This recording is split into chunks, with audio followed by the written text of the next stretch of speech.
Welcome to day two of me practicing speaking in English. And today's flow of the videos gonna be a little bit different, thanks to the recommendation of my friend, the Navy Dick. I'm not gonna, outright translate her name. You guys have to guess. Yeah. Okay. So basically, I'm still gonna answer some question from task number one of IELTS speaking test, but I also am gonna add the second part, which will be the second part of the IELTS test. I will answer one question only of the second part. I will have, just as usual, 2 minutes preparation and then answer it in maybe, no, 1 minute preparation and then answer it in 2 minutes. Yeah, that's how it will go. So, yeah, I apologize for the bad look. I did not wash my head today, and I figure I would just I think I will I will begin my self learning schedule by doing this, and then I will not have to worry about it in the evening. So I did not shower. I did not even eat. I'm quite famished right now, but it's all good. Yeah. So without any further ado, let's get speaking, shall we? Okay. First question: what kinds of things do you enjoy reading in English? Well, this is an interesting question, but also hard to answer at the same time because I am a person of many hobbies and I am fascinated in a lot, wide range of topics. It can be from, economics sometimes, but when I feel a little bit down, I tend to read something like science fiction or something that kind of intrigues me, like science, especially about space and galaxy. I also love to read about nature because it is something that I'm quite fond to being surrounded by. So yeah, a wide range of topics, as you may say.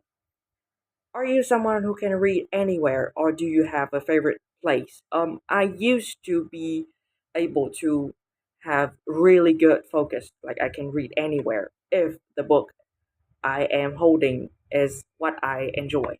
But right now, I get easily distracted, and I tend to find a place where I can be alone and there is no one to interfere with my reading session.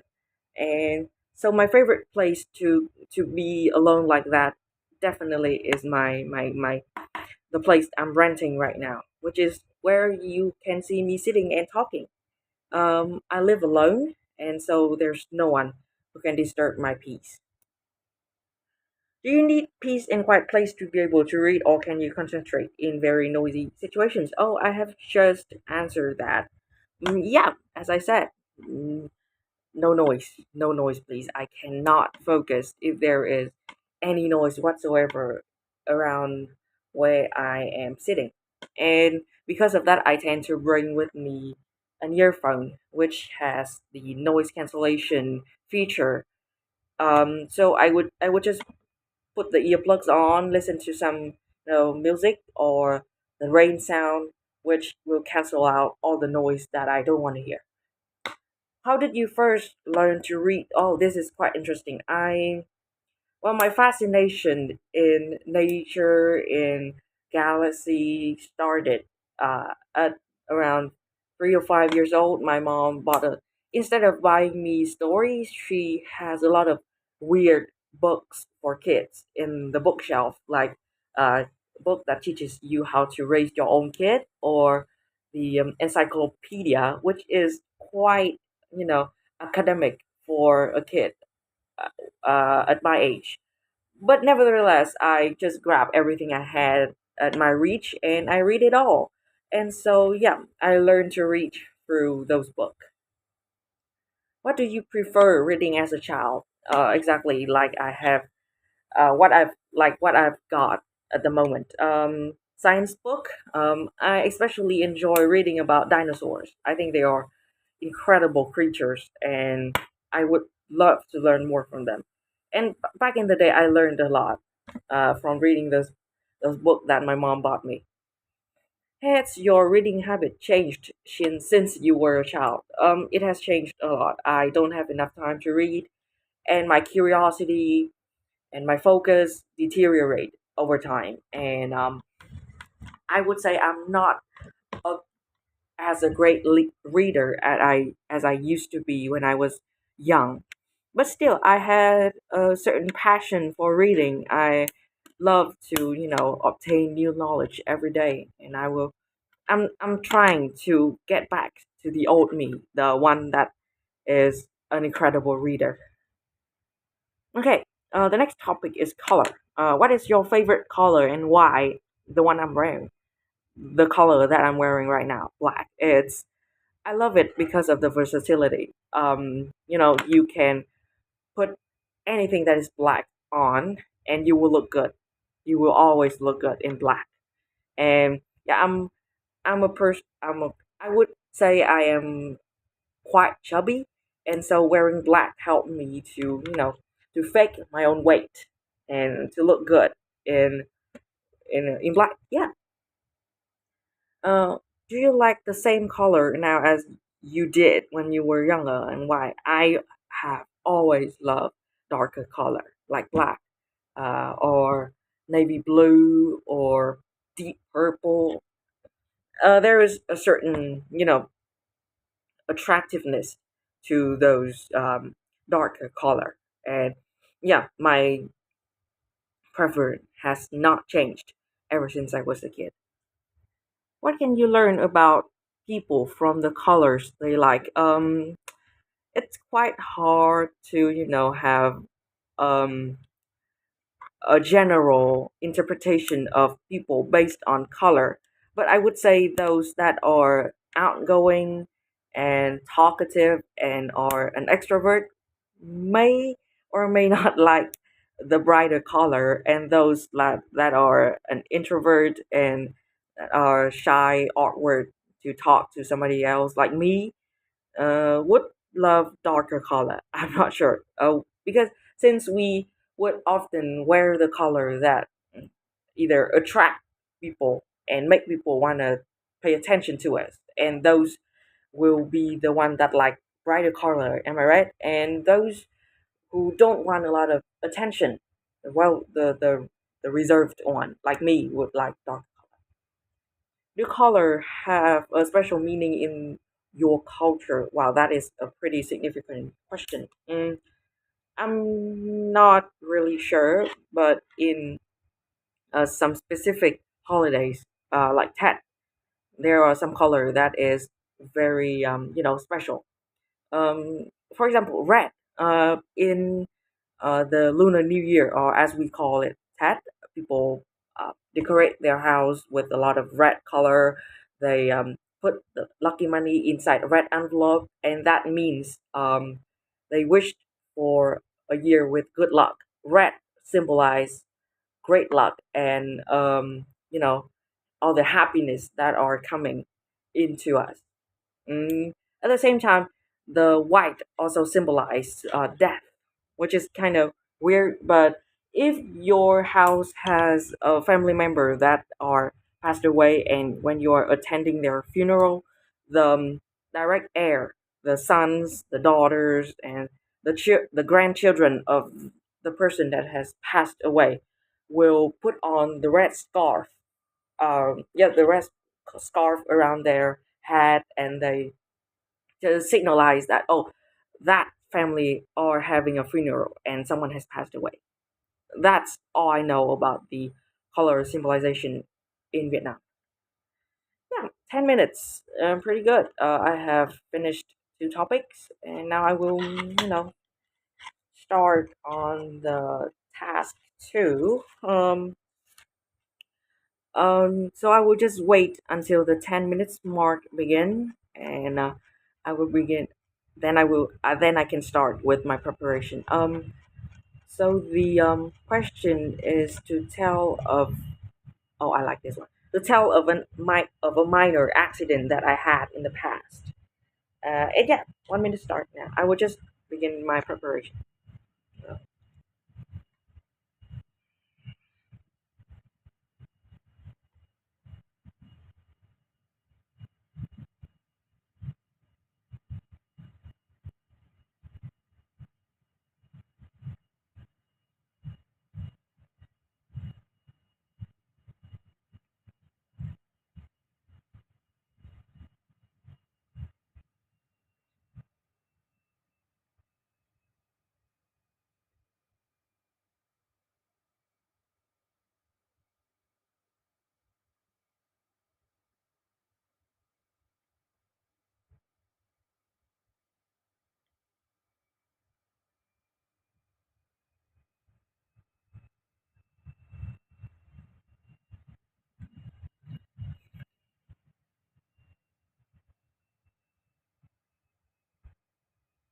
Okay, so to the 1 minute marks end, and I will begin.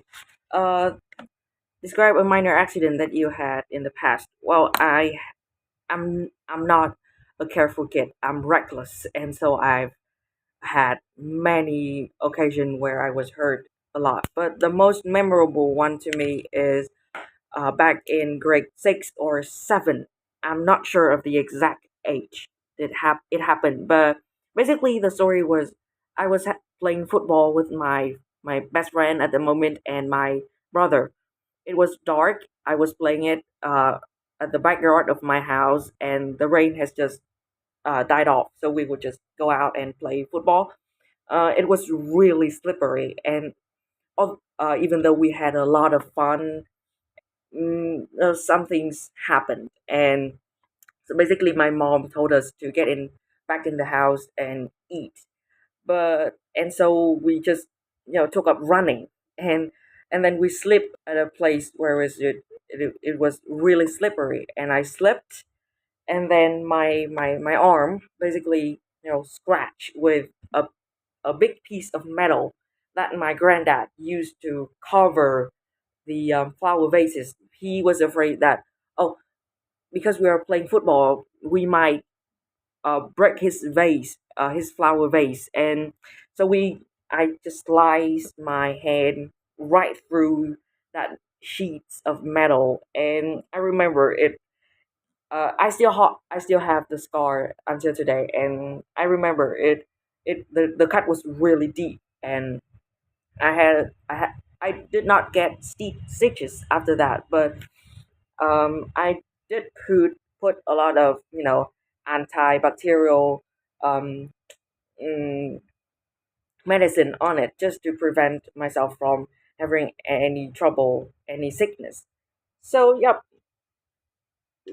exactly after the event happened, I was frightened. I was scared. I'm just a little kid at the moment, and such incident happened so fast that I did not have the time to react or to protect myself from getting hurt, and so I was really scared. Like, I would just cry all the time and ran to my mom and ask if she is there anything she can do with it, or if she can help me to sort this out. But right now I've come to term with that accident. It is not traumatic as I thought.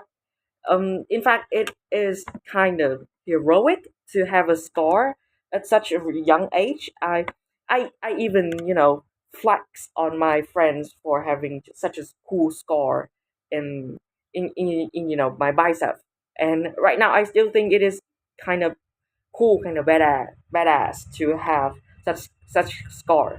Yeah, after the accident, scared, but right now, I think of it as a fucking trophy. Yeah, that's just great.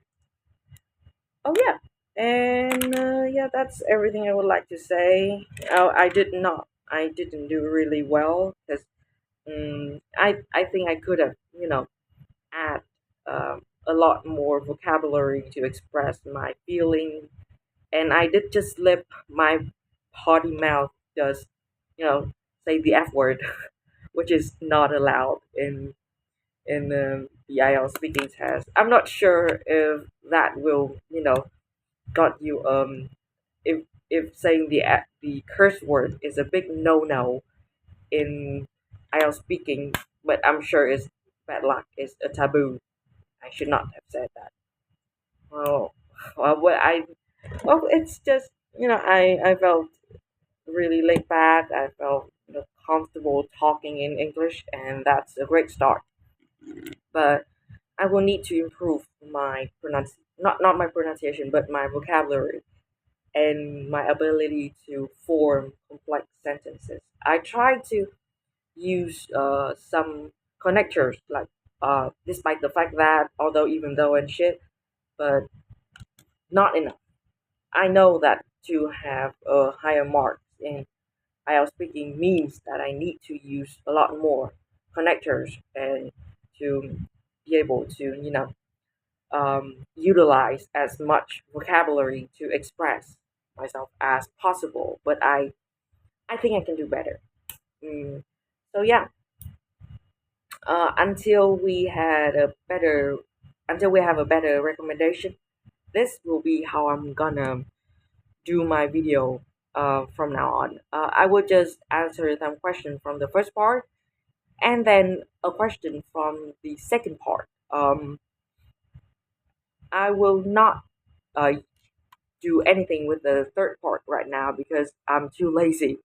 I think spending 15 minutes right now just having sheer focus to do one thing is quite hard. So I'm gonna take a baby step. Just record myself speaking without any proper preparation, and yeah, let's see how far I can go from there.